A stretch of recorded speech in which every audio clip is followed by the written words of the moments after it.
we know that there are some distinct cultural differences and similarities actually between reservation-based population and urban Indian communities. And I think what we need to acknowledge up front is that all prevention efforts for HIV and AIDS, as well as any other social concerns or problems, always need to be tailored to meet the specific needs, whether they be cultural or social or economic, the specific needs of any community, whether they be reservation, urban, or rural. And so when we kind of look at the differences between the two, then we know that in reservations, some of the problems we're facing and which will need to be addressed are access to resources, confidentiality,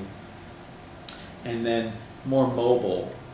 prevention resources. Individuals who live on larger reservations may not have the transportation or the infrastructure to get them to, say, a clinic or an AIDS service organization. And so we need to take some time to create prevention approaches and strategies